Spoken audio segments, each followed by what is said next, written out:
veteran wearing that new outfit, he was like $1 million. Giving back is key for me, quite frankly. We did an event called Suiting Our Heroes, where we invited everybody to come in and basically donate their gently used suit. Because there's a lot of veterans out there, to be quite frank, that can't even afford a suit. So what we did was we had the community get involved, giving food, giving some soft drinks, and basically come out and donate your gently used suit. What we did with those suits is we went ahead and gave them to veterans that couldn't afford anything because they're gently used. We had them tailored. We donated a shirt and tie to go with that. And guess what? When you see a veteran wearing that new outfit, he was like $1 million. And he knows he can go out there for the next chapter of his life and feel confident about that.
One day. We're in season 2. I thought you'd get it already, but I was putting on this high-speed Happy New Year jacket, so I wasn't ready for the camera. I'm sorry. there you go.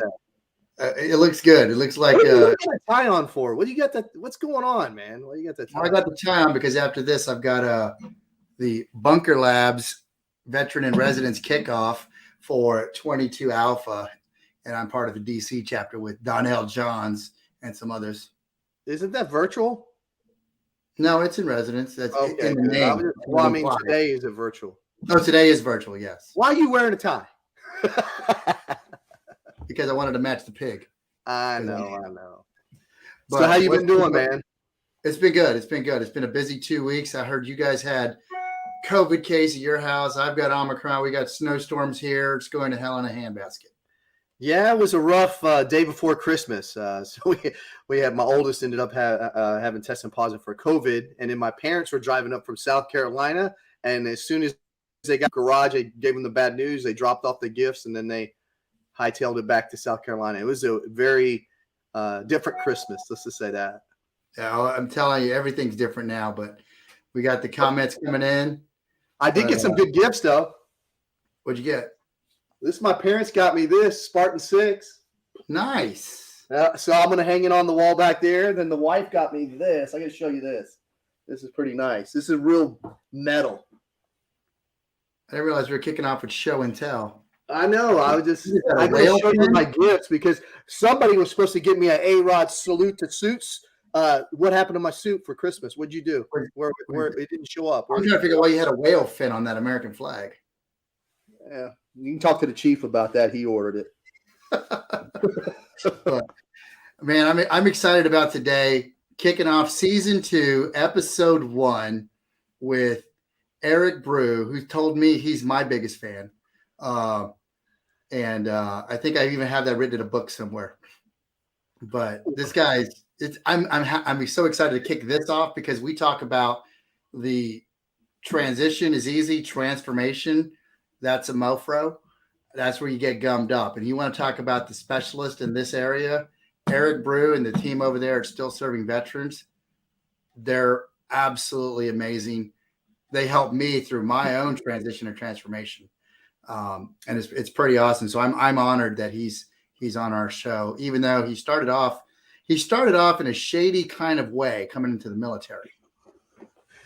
You know, Well, I think this is the first legend that we've had on the show that's both a Marine and actually Olin Lester was too, wasn't he?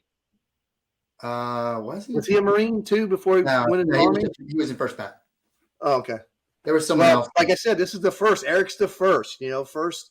First one, both Marine and Army veteran coming into the lounge today. He's got 24 years of leadership experience, and like you said, he is the transition service expert, and he is the one you need to link up to when you're getting out and ETSing from the military for sure. Still serving veterans. I'm telling you, the name is perfect. I'm ready to bring him on. Are you? Yeah, I'm ready because he's going to teach us his secret formula of never forget where we come from. That's what I love. I love it when he says that. I love it. Let's bring on Hooch 7 here.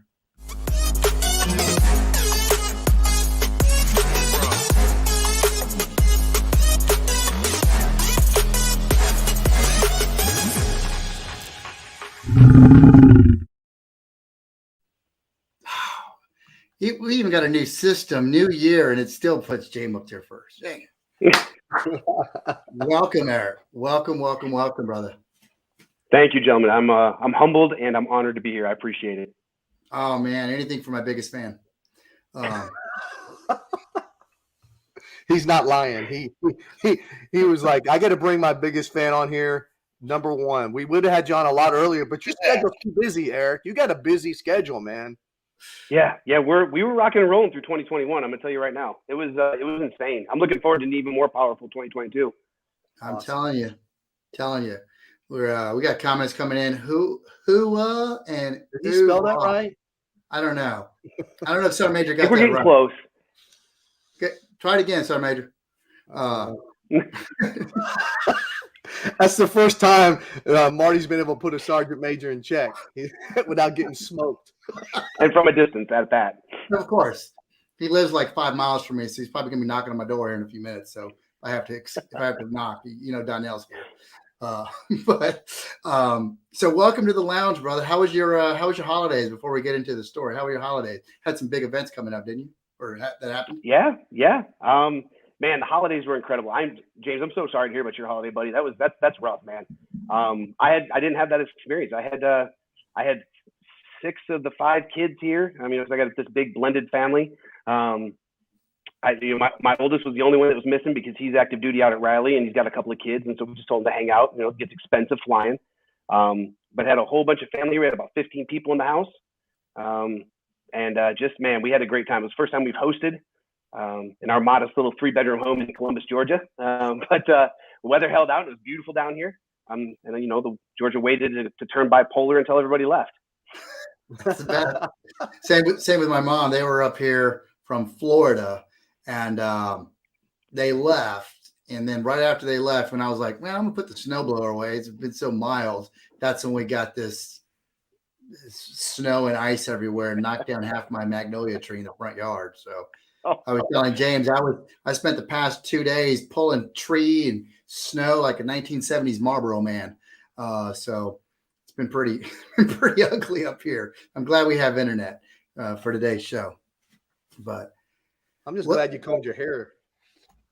It was looking rough. It was. Talking about me? No. Marty, we got on a couple calls, and I was like, dude, what's going on right there? And I think he had a tree branch actually hit him while he was removing the snow yesterday. Not laughing at you, laughing with you, brother. That's what they all say. But Eric, let's start talking about you, brother. Let's start talking about your call to serve. What was it? You come from a military background? Was it go to war, go to jail? What was it? No, it wasn't. I mean, it's checkered. Don't get me wrong, guys. I'm gonna divulge some stuff here. My dad served in the Navy, but he did 4 years and got out. So I don't have much of a military lineage behind me. I graduated from high school and I went off to college, just like a whole bunch of us do. And I quickly realized that was a bad decision. Eric Brew was not ready for a collegiate life. And so I failed miserably. I failed so much, in fact, that I ended up losing. I dropped out of school, lost my job. Me and my roommate went to odds, lost my apartment. I actually ended up homeless. Wow. And so for a few months up in the great state of Michigan in the winter, I was homeless. Definitely could have gone home. Don't get me wrong. I've got incredible parents. I could have gone home, but it's probably why I became an infantryman. I'm not all there. And so I tried to stick it out. And I was walking through a whole bunch of snow one day, and a Marine Corps recruiter pulled up, asked me if I wanted to ride. I said, sure. I got in the car. I said, hey man, I don't want the spiel. I just need to ride. Took the ride, and as I got out, he honored my request. He didn't say anything, but he just handed me a card.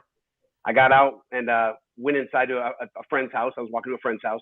I sat the card down on the coffee table, and I stared at it for about an hour and a half. And I think it was had to have been divine intervention. God just put His hand on me and say, "Man, you're not able to do this on your own. You're screwing this up." And so I made a hasty decision, but one I don't regret. Right? Right. I made a hasty decision to say, I'm going to call the number. So I called the recruiter and said, "Hey man, I got to get out of here." So I joined the Marine Corps, and fast forward 24 and a half years later, here I am. That was my call to serve. Really, it was out of a need of necessity. It was out of I can't fix myself, and I think that's been a theme that's resonated with me my entire life. It's just recognizing I can't fix myself, and enlisting the help of a tribe. No, we talk about that. I think Sergeant Major Hall talked about that on his episode. Is we're not looking for handouts, we're looking for hand ups. And absolutely, that sounds like what you're talking about is you want somebody to give you something, but you realize that you needed some help, and that's right there shows your wherewithal that you realized it. That's amazing. So you did the one term in the Marines, saw the error of your way, and became Army. So actually I was on my second marriage by the time I got to the Marine Corps. And so I got out because the grass is green on the other side. Right. This was, back in 2000 when I ETS or EAS, from the Marine Corps.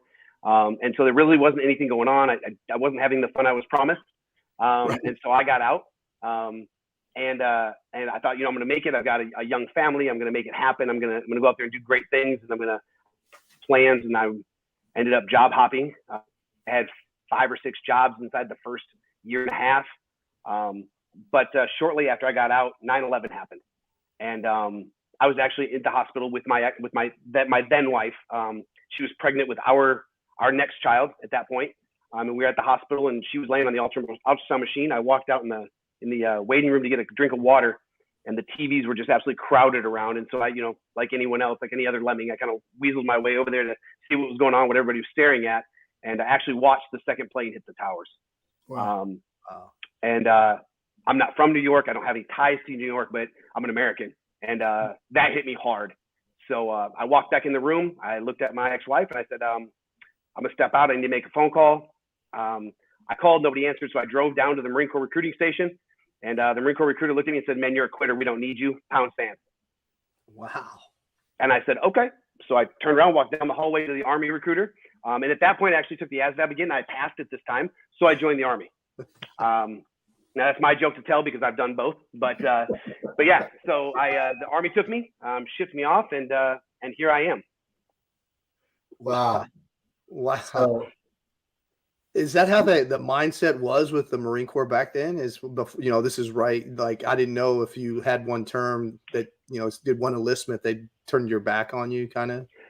Honestly, I don't know. I never investigated it. It could have just been that recruiter. Yeah, quite frankly, it could have just been that recruiter. But he wanted nothing to do with me. Wow. Well, that's our game. That's the Army's game. So it was good. Yeah. Great. And I'm telling you, I have had a charmed career. I have loved my time in the Army. Yeah. So you did a lot of time over in 101st, right? No. I was never with 101st. I did most of my time actually over at JBLM, Fort Lewis, Washington, with 4th Brigade, 2nd Infantry Division. Why did I think you were? So No, I love the 101st. As a matter of fact, my now fiance came out of the 101st. She was a Rakkasan. Does that count? Maybe that's it. Maybe that was it. Bam. I knew that. That's probably it. But he also gets time in the trail there too. I'm hoping we get to talk about that a little bit. Yeah, no, I love my time on the trail. That was fun. That was a good time. But yeah, I spent most of my time out at Fort Lewis. Like I said, I spent 9 years out there. My first duty station was Fort Hood. And when I got to Fort Hood, I went over to 122, the storm catchers, and hung out with those guys for a little while. Just so I was in that group of, brand new dudes that were standing there, holding things and just like looking around and not knowing what to do. And they were all coming back and they didn't want to talk to any of the new guys. So I was not there very long. I was at Fort Hood for, I think, 16 months was the total. But I found an opportunity to get in my re-enlistment window because my first enlistment was real short. It was only 3 years. So 16 months, I got in my re-enlistment window. Yeah, strikers. You know it. Anyway, I'm sorry. Strikers are the thing. So anyway, I went to re-enlist and asked if I could get JBLM. And so they sent me over to JBLM. Stood up. It was reflagged and categorized and a journey. But I stood up too, and I actually worked the entire life cycle brigade. I stood them up. That was far. That was man. That was the best time. 3 hours. I don't know if you've ever heard of this guy named Wayne Troxel. No. The former team, the champion Joe Chief. He was a star major. Plug if you Wayne Troxel show. Man, awesome. Brigade Star Major, current full-time major. God, he's my sergeant at the time. I've had some good times. I've been an incredible leader. Yeah. Hey, Eric, your comms are coming in choppy. Sergeant Major says it sounds like you're on the A&L net, which James is familiar with. But if you want to switch over, we'll talk about you do that. So he did time in the Marine Corps, then he came over, and just tell me when you're ready. But so now you're in the Army, you've done it. How long? So you were JBLM, you did your drill sergeant time. How long were you a drill? So I left JBLM to go be on the trail. Okay.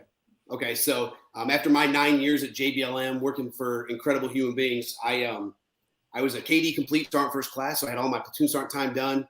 And I knew that 4-2 was shutting down and they were moving over to Carson. I didn't want to move to Carson, and I certainly didn't want to be on staff somewhere. I'd already done some paid staff time.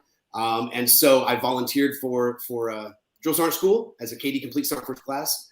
And I went off to drill school and then went down to Fort Benning to train future knuckle dragging, freedom fighters. There we go. But I got down there in 16. I spent 16. Yeah, 16. No, 14. I got down there in 14. Holy crap. I got down in 2014. I spent 2 years, just under 2 years, made the 8 list, and Brigade Sergeant Major came down to congratulate me on making the 8 list and asked me to sign a piece of paper. And so when I did, he told me it was my first sergeant extension paperwork.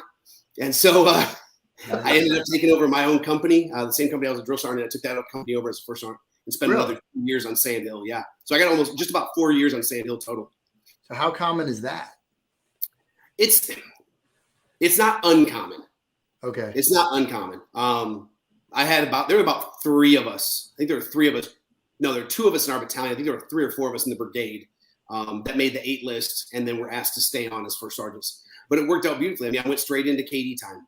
I didn't have to wait. I didn't go play time as a master sergeant. I got to go straight into KD time, and I got to keep doing something I loved.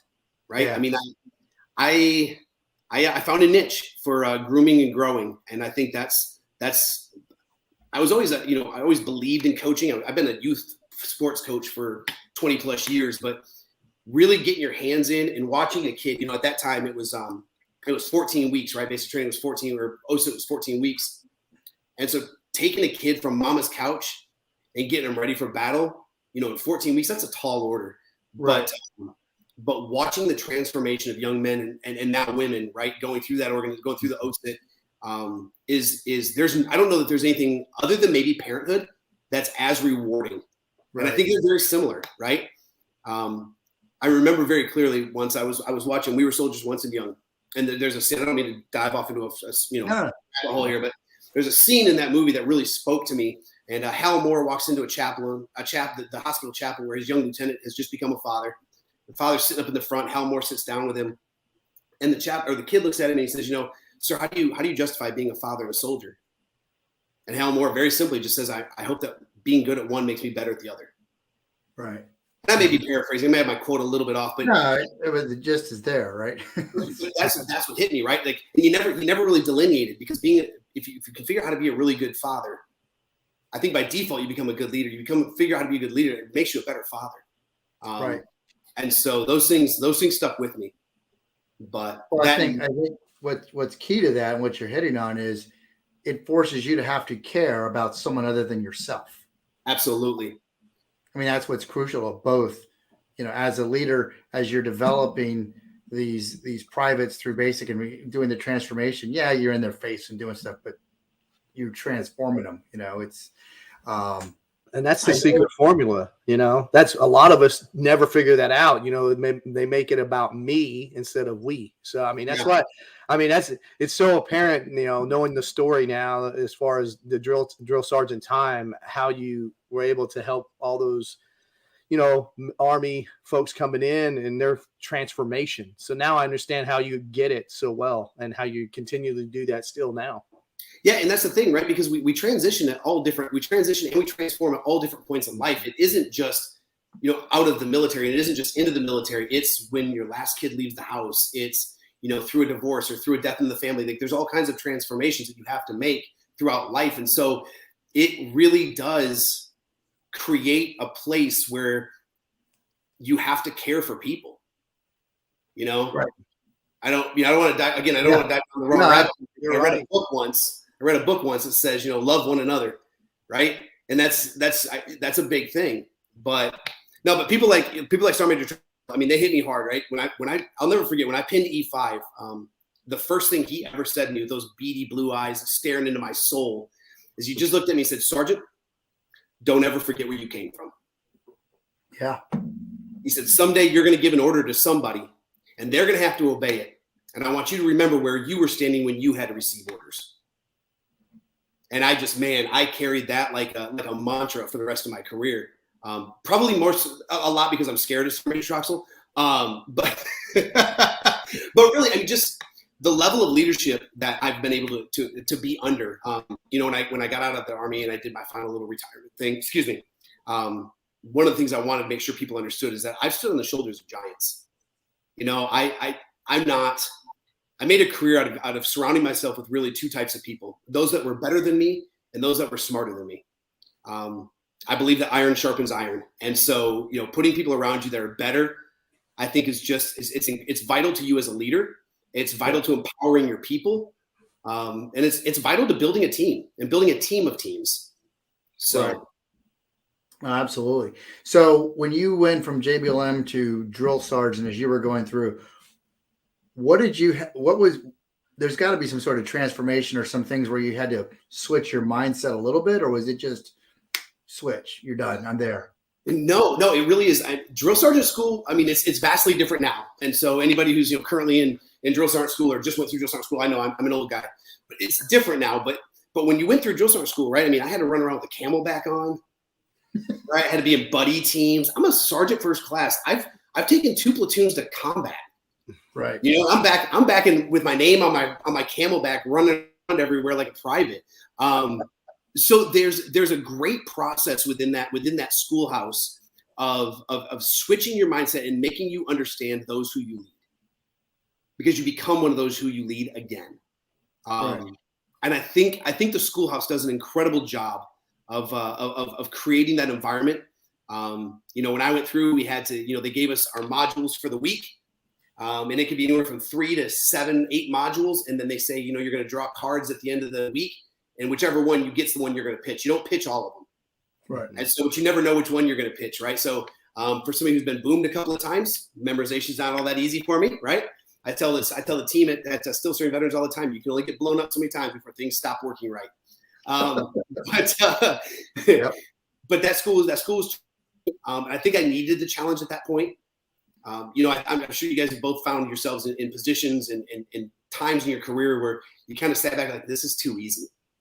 I get it. My spreadsheet's always up to date. My per stat's always right. My vehicles are always on par. I don't have to, like, it stops being a challenge at some point. I really think that schoolhouse was the first point, short of me taking my first platoon. My first platoon might have been my biggest learning curve. But I think that was the first point since taking my first platoon that I really had to be challenged into doing something I'm not familiar with. Right. And it really got me back to the basics, which I loved. I'm a back to the basics kind of guy, right? I believe in KISS, right? Keep it simple, stupid. I love getting back to the basics down. You got the foundation. Now you can take it and build on it and expound on it. Right.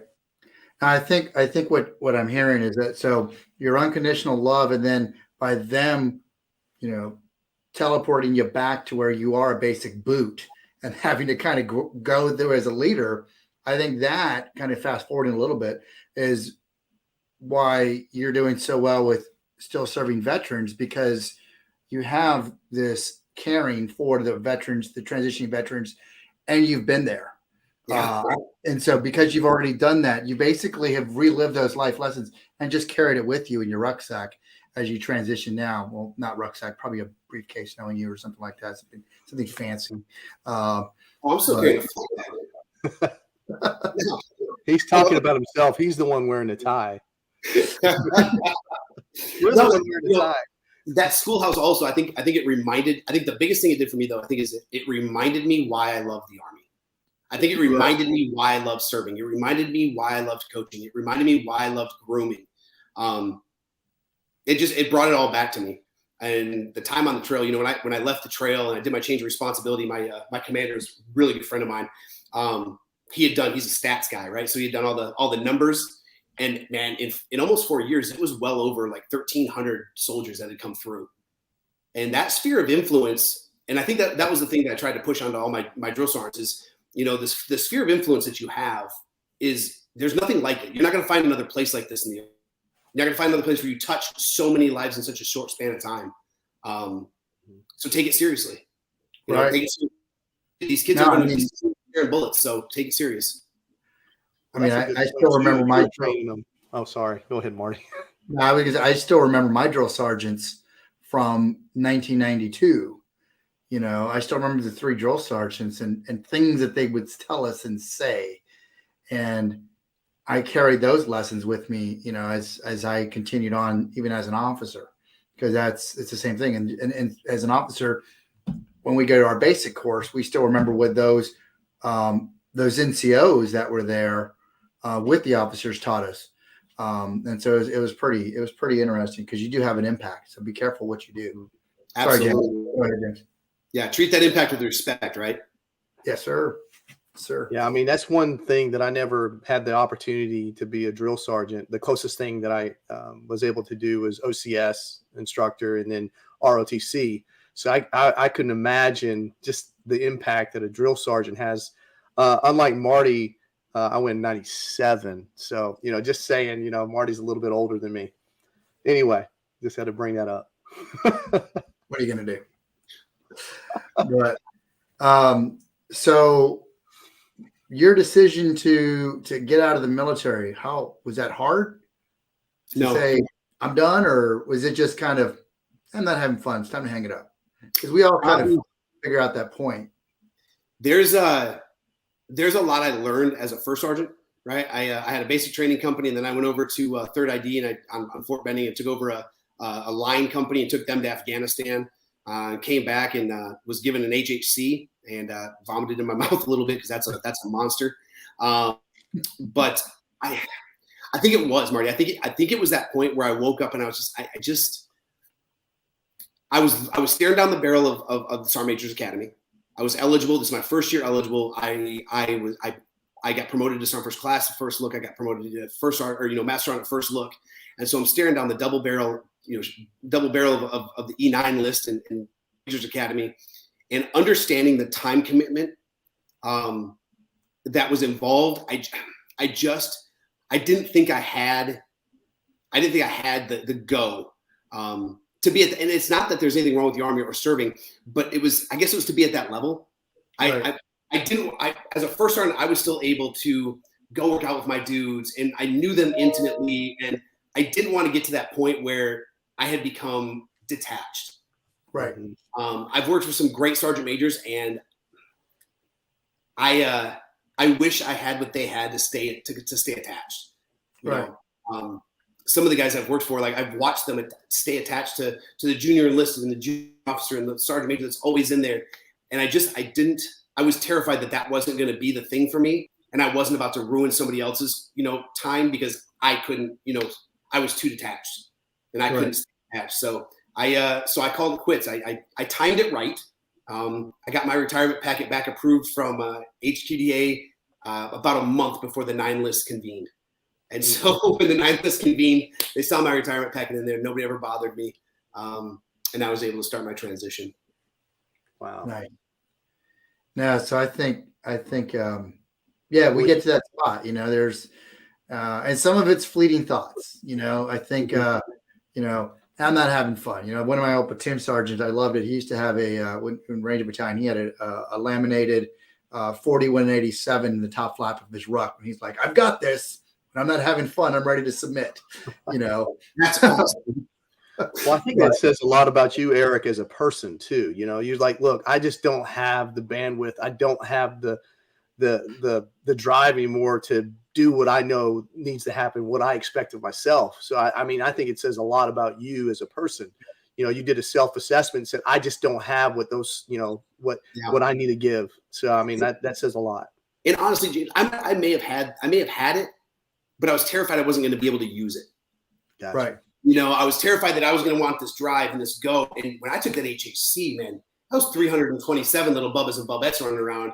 You start multiplying that towards a battalion, and I didn't want to be the sergeant major that people call detached, or that we never see this, because I know what it took to be a sergeant major. Like I watched these guys, and I knew how much work was involved, and I respect the hell out of them. But right. I didn't want to get detached. I loved my people, loved the hell out of my people. So I think this is the perfect pause point for us to go to commercial, recharge our coffee cups, and come back and talk about the passion you still have and what you're doing with the amazing organization Still Serving Veterans. So we'll be back in a few minutes.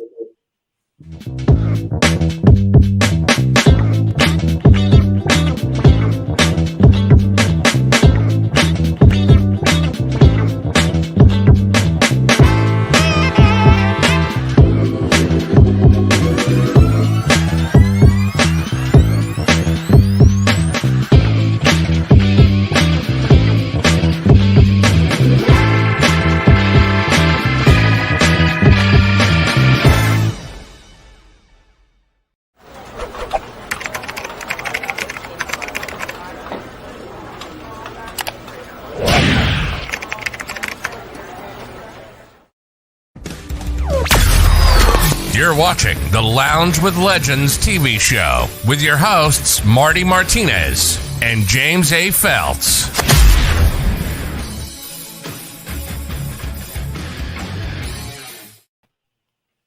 All right, there's James. I want everyone to see he doesn't match at all. This does match. Look at that. There's black here. There's black in that. So welcome to the second half, season 2, episode 1 with Eric Brew, Hooch 7. We've just talked about his amazing military career and his commitment to serve others, and how it's basically unconditional love, I think, as Donnell put in the comments. And now we're going to talk about the transition out of the military. You've decided to hang it up, and now are you already at Still Serving Veterans, or did you do something else before you started this Still Serving Veterans job? No, Still Serving Veterans is my first post-military employer. So that's man, I love it when people ask me about my what's happened in the past. I had to tell you about a checkered past coming into the military, and I'm going to tell you about a checkered past coming out of the military.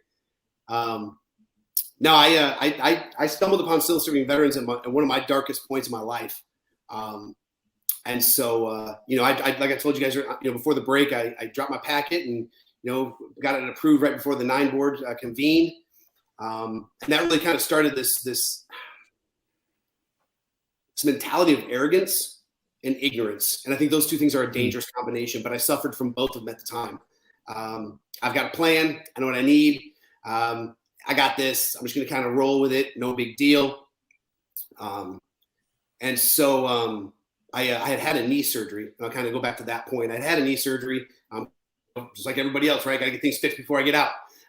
So I had a knee surgery, and while I was on con leave, real early in the con leave, I was sitting on my couch and I had my computer, my MacBook open, and I had the Google machine opened up, right?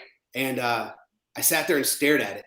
And I went through an immediate panic attack, a real panic attack. I'd never really experienced one like that before. Palms sweating, face red, palm, sweating off the head, and clearly with no hair, it just falls down, right? And what I had realized in that moment was that it wasn't that I didn't know the answer. I didn't know the question. I didn't know what to ask Google. I didn't know what to type in there. Right. And it sent me into a tailspin, gentlemen, that ended me with understanding what the taste of later tastes like.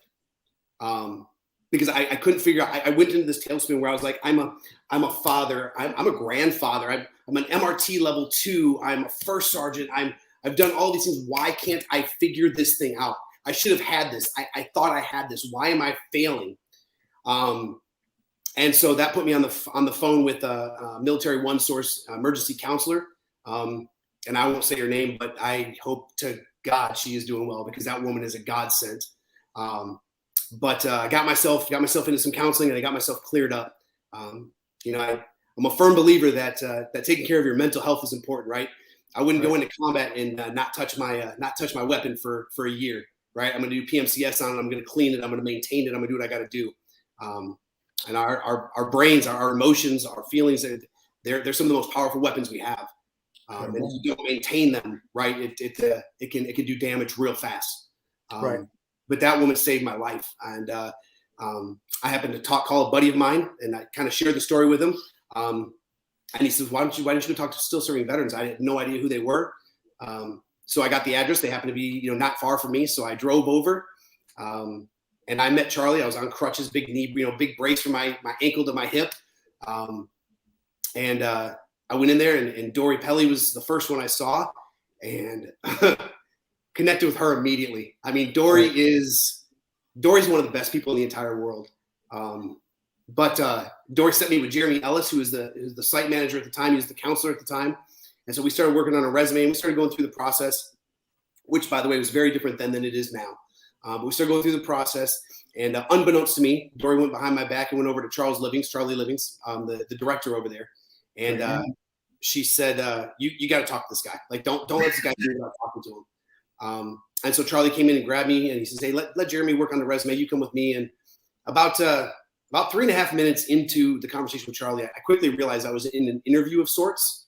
I'd never done one of those before.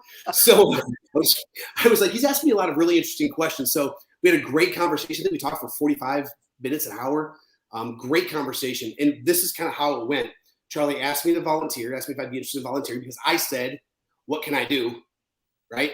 How do I get involved? And Charlie said, "Well, you're still active duty. So, how about, you're on con leave. How about you volunteer?" And so at that time, still serving veterans in our office was only seeing in-person people.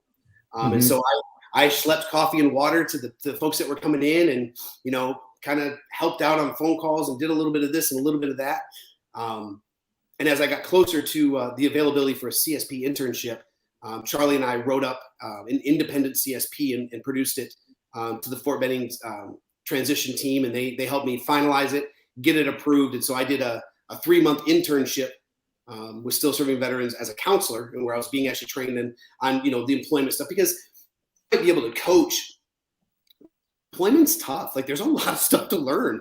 There's a lot of things. There's a lot of moving pieces, and there's a ton of different industries. And so Charlie Charlie poured into me, right? Charlie just poured into me all of this knowledge and this. I mean, I joke all the time, but the guy's 193 years old. He's just got decades and centuries of knowledge. He's gonna kill me. But he just really poured into me and quickly established himself in my life as a second father. Cared for me, loved on me.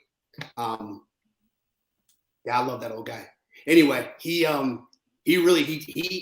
much like drill sergeant school kind of reinvigorated my love for the Army and what I did. Charlie reinvigorated my love for people, my love for our community, right? I say it all the time. Nobody takes care of us like us. Right. Big fan of our community. And so Charlie kind of rekindled that fire in my belly for loving on and taking care of my brothers and sisters. And so that turned into still serving veterans offering me a position at the tail end of my CSP. They hired me as a site manager, really kind of the only counselor there, site manager kind of by default. And then on my next contract, they offered me the position as a program manager. So now I'm the program, one of two program managers for the organization over there. So yeah, my transition was tough. And I think that's really, I think that experience also, aside from Charlie pouring into me, I think that experience, right, that dark place, I've got this need to make sure that nobody else goes through that. Anybody I touch I don't want them to go through that. I don't want them to experience that. And so, and my team, man, Mark, Gavin, Dory Pelly, Jamie Lee, Charlie, and now Brandon Hope. I mean, but that need that you have that you don't want others to go through goes back to what you were saying and what Donnell put here, right? What I mean, I think it's spot on. Is you've gone through this transition, you went through this humbling experience as a drill sergeant. You know what they're going through, and you don't want others to have to suffer.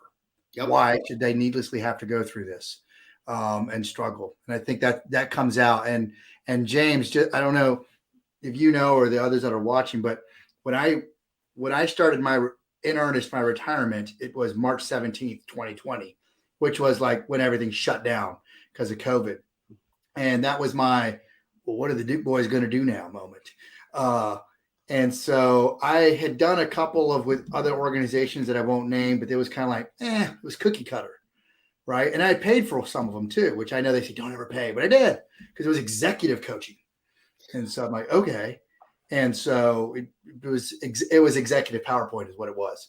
And then I stumbled happily into still serving veterans. And then my first session was with Charlie Livings leading the group and Eric taking pop shots at him over here from the side. And it was great. I love it. And there was the banter. And I was like, I think these are my people, you know? And then I was able to really sit down and work with Eric one-on-one. And he helped me get through some of the garbage that was in my head that as I was going through, because I was coming out arrogant as well. You know, I think we all kind of come out like that.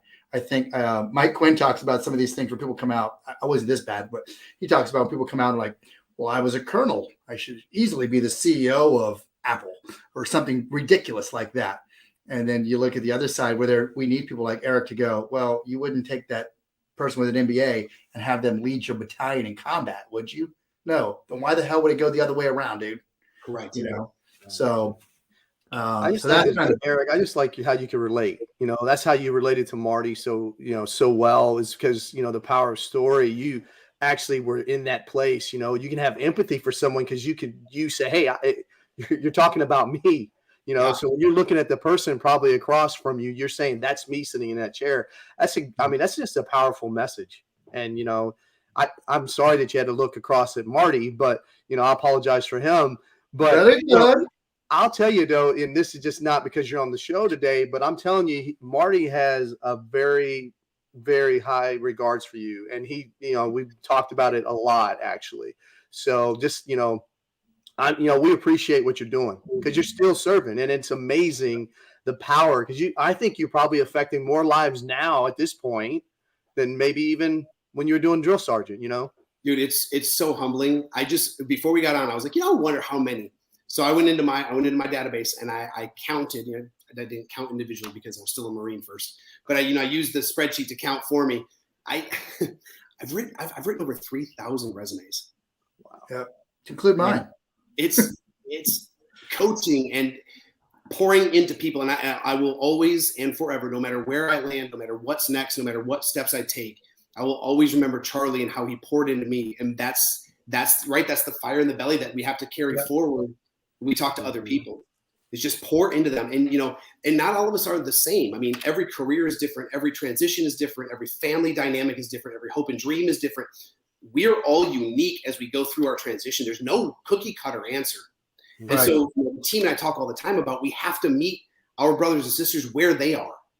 I know I think they want to go, but they may not be there yet. So we've got to meet them where they are and help them navigate that transition to get themselves to that point they want to be. You know, it's about understanding where they are. And the other day I was on LinkedIn and I read somebody else's post, and it just this thing about, you know, authentic listening really kind of like hit me in the gut.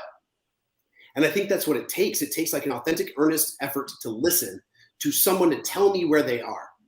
Right. And people are going to ramble on and on and on, and they're going to tell you everything because that's what we're used to. Right. When we're in the military, the way we get street cred is we word vomit everything we've ever done, every badge we've ever earned, every place we've ever been. We word vomit that stuff really, really fast because that's how we get our street cred, checking into a new unit, getting a new boss or whatever it is. And so when you talk to people in transition, they're still in that mindset. Right. And they're still in the mindset of, I can just walk into the one shop and get the blurb for the 4187. And that's what goes on my resume. Yeah. Right. It doesn't work like that. This is a process. Right. But being able to earnestly and authentically listen to people and let them bring you into where they are. When I look at a client, when we're sitting down with one of our brothers and sisters, and I'm looking at them, I'm usually looking at a one-dimensional piece of paper, right? It's fit reps or NCOERs, OERs. It's you know, an ERB or a CERT. It's some piece of paper that's got to tell me what they've done for their career. If I don't want to sit there and listen for 9 hours, right? Right. So I've got to kind of guide them through a conversation as they bring me into their world, and I can start seeing where they've been, where they are, and then help them see where they want to go. Yep. Mm-hmm. Love it. I mean, and it's our military planning model. Current state, desired end state. What's stopping us from getting there? Yep. You know, it's not forgetting who you are and where you came from. Someone said that recently. But one of the things that so James and I are reading this book, and it's called Hero on a Mission. It's by our coach, Donald. Yep, there it is. Donald Miller. You got to read this book. Okay. It comes out officially in like 5 days. This is the author's copy right here, but it talks about the roles we play in our life: victim, villain, hero, and guide. And as I'm reading this book, I'm like, holy shnikes. I played the victim. I played the villain. You know, I mean, as you go through this, and then you have it. And one of the things he has in here is, I think James liked this exercise. Correct me if I'm wrong, James, but writing your own eulogy. Oh, that's so powerful. Mm-hmm. Oh, absolutely. Oof. I think people transitioning from the military, as they transition and transform and they go, if you want to be a hero on a mission, you got to read this book. And that's not just because we're Donald Miller guides. It's because it's a damn good book. Right. You know, I'm adding that to my repertoire. People, things I recommend is What Color's Your Parachute, and then Hero on a Mission, you know. And that's awesome, Mark, because I've got actually one of the things I give to every one of our clients. It's super simple. It's just a Word document, but it is the first sergeant's reading list, right? Transition reading list. Because I'm an old school nerd NCO, and I believe in reading lists. I don't think we should have ever, really veered away from them. But I'm gonna look into adding that on that list.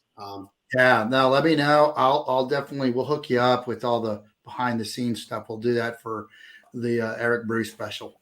I love it. It just, it goes along with what you're doing already. You plan with the end in mind. If you know where the end is, you might not know when, but you know where you want it to be and what you want it to look like.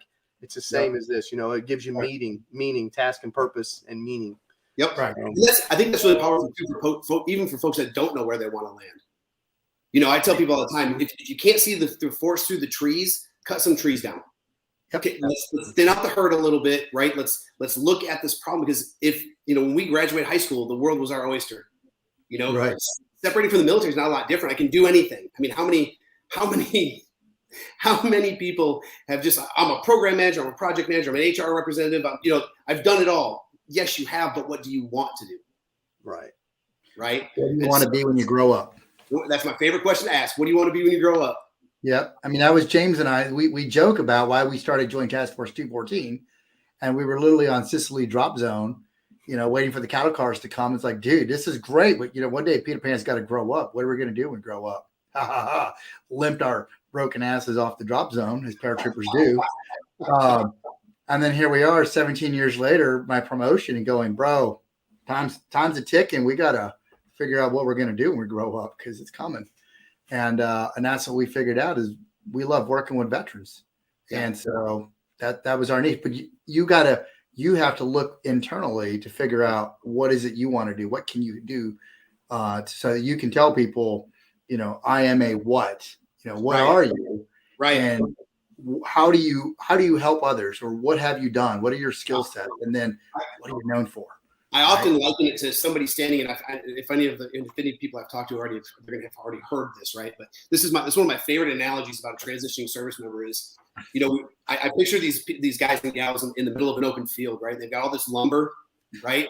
And they've got all these tools and all this hardware behind them, and they're holding this blueprint, but the blueprint's blank, and they don't know if all this stuff is to build a desk or a house, right? Yeah. A studio or a chair. They don't know what it's there to build. They've got all the tools. They have everything they need, but they don't know what's on the blueprint.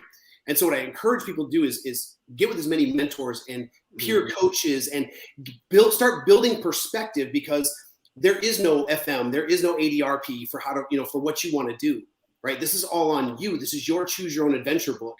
And so how do you take a blank blueprint and put dimensions and lengths and heights on it? You gain perspective. You talk to people. You ask the hard questions. You engage. You network, right? You do all this. Get on Veterati. You go through V2I. God, please go through V2I. I mean, you guys had Brian Arrington on for your last episode. Yep. That dude, I mean, there's so many resources out there. Oh my God. I can't wait. He and I are gonna be in Vegas in a couple of weeks celebrating their nomination for the Vetties. I can't wait to celebrate with him. Because he's earned it. He's earned it. The dude just hit 60,000 followers in a little over 2 years of existence. It's insane. But it's because of his heart. It's because of what he drives for, and because of his volunteers. I'm one of them. But I mean, they bring value. Yeah, absolutely. Yeah, I want to see people find their blueprint. Right. I want to help them see their blueprint, because it doesn't matter. I tell people all the time, I don't care if you want to cut grass because riding a lawnmower is what gives you purpose, or if you want to be the CEO of a Fortune 500. We're going to figure it out. Like, let's coach ourselves through this, and we'll get there. Right. Absolutely. Now, man, this has been a great episode.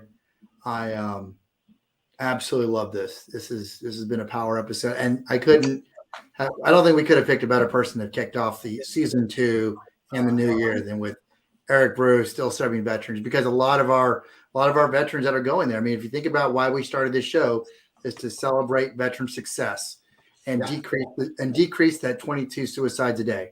And I still believe the reason we have so many suicides is because we get lost. We can't find our way. And it's organizations like Still Serving Veterans, and you and Charles and Dory and everyone out there that are helping us find our way and find our blueprint. So I appreciate what you guys do. And I salute you, because you help me, and so I tell you what, drill sergeant, I took this is a record. I've got 7 note cards I took notes on, 7 of them. So I listen to my drill sergeant. I write everything down. I appreciate that, man. I got some knowledge here today. Wow. That means the world to me, brother. So Eric, you as a lifelong, server of veterans and military members, you've served and you've sacrificed, and your family served and sacrificed. And so for us, as we say, freedom means something just a little bit different for us. So Eric, what does freedom mean to you? God, Marty, you told me we were going to talk about this, and I've been groping for the right words. And I'm a wordsmith. I love words. I love the English language. But I think for me, freedom means opportunity. We as a veteran we as a veteran community, our world country is in peril.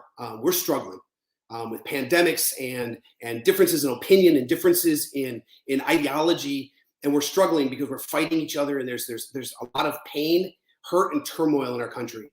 Freedom to me means an opportunity, and I think we community have a unique opportunity, and more so a responsibility, to stand shoulder to shoulder, to lock arms, and to teach this country what it means to care.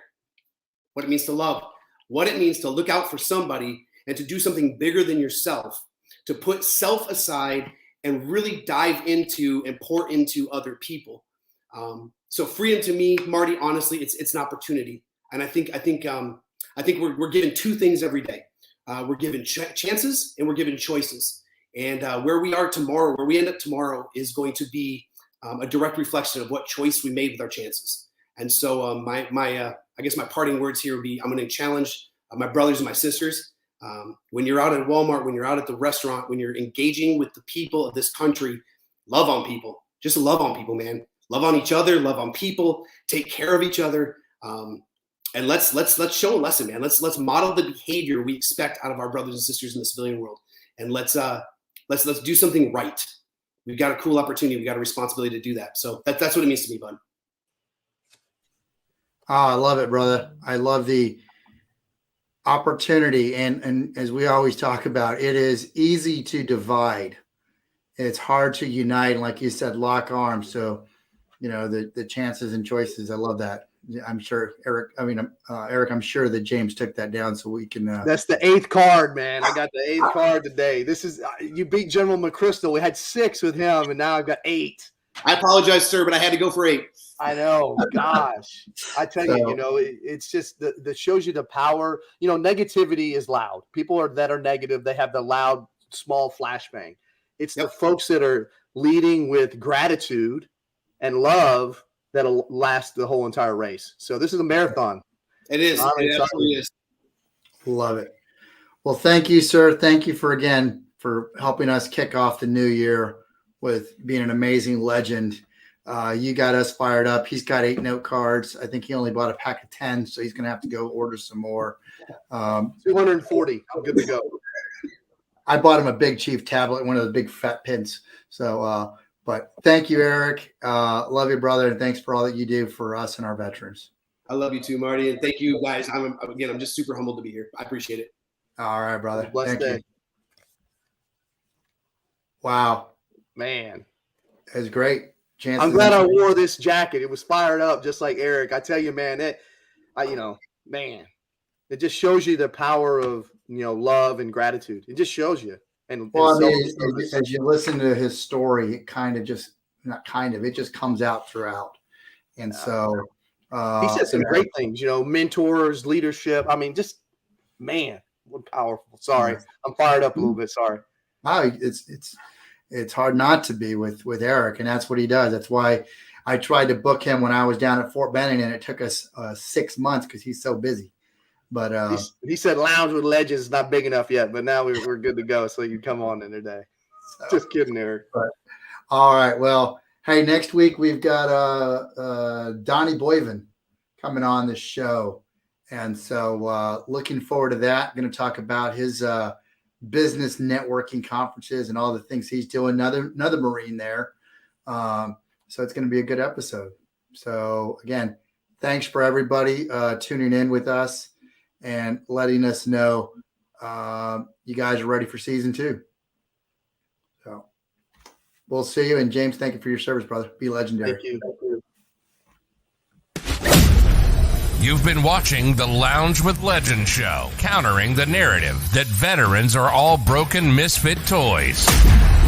Veterans are the lifeblood of American freedom. Serving in harsh situations, coupled with their training, have forged them into some of the most resilient and capable leaders in the world. And that's where we come in, celebrating the success stories, taking you on a journey of transformation from military to business.